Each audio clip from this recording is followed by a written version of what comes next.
Bien, ahora vamos a realizar una división en la tartana. Yo quiero dividir 9 para 3. Pongámoslo en contexto. Supongamos que yo voy a la tienda y me compro 9 paletas.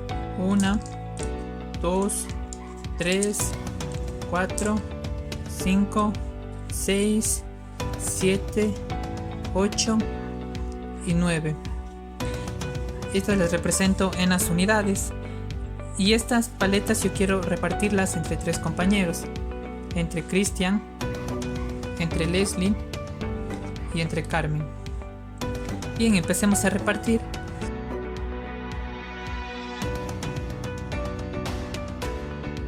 Es decir que para cada compañero me alcanzó a 3 paletas. Es decir, 9 dividido para 3 es igual a 3. Y no tengo ningún sobrante en las unidades, lo cual es una división exacta. Ahora, para realizarlo de una manera más gráfica, tenemos el 9 dividido para 3. 9 dividido para 3. Entonces, en las unidades, yo voy a representar el número 9. 1, 2, 3, 4, 5, 6, 7, 8 y 9.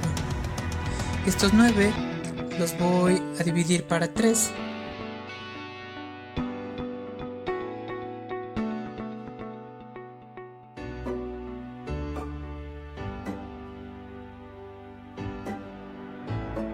Entonces tenemos que 9 dividido para 3 es igual a 3. 3 por 3 es 9. Para 9 me queda 0. Una división exacta. Ahora vamos con un segundo ejemplo. Supongamos que yo voy a la misma tienda y me compro 8 panes. 1, 2, 3, 4, 5, 6, 7 y 8. Y estos 8 panes yo quiero repartirles entre 3, entre los mismos compañeros, Cristian, Leslie y Carmen. Empecemos a repartir. Ahora ya estos dos de aquí ya no puedo yo repartirlos entre los 3 compañeros. Por ello esto es lo que me sobra, es decir, este es un residuo. Es decir que si nosotros tenemos en cuenta 8 dividido para 3 es igual a 2, sobrándome 2. Y a esto se lo conoce como una división inexacta debido a que en las unidades me quedé con 2 sobrantes. En cambio aquí tengo 8 que le voy a representar en las unidades.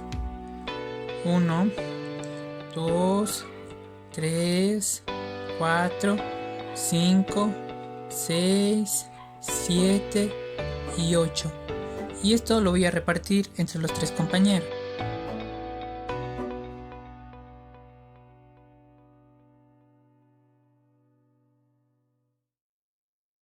Y estos 2 yo ya no puedo repartirlos entre los 3 compañeros. Por ello me quedaría que 8 dividido para 3 es igual a 2. 2 por 3 es a 6. Y este de aquí me queda 2. Justamente nosotros podemos aquí comparar. El resultado es 2, 1, 2. Y me quedan de sobrantes el 1 y 2. 2 sobrantes. Una división inexacta. Gracias.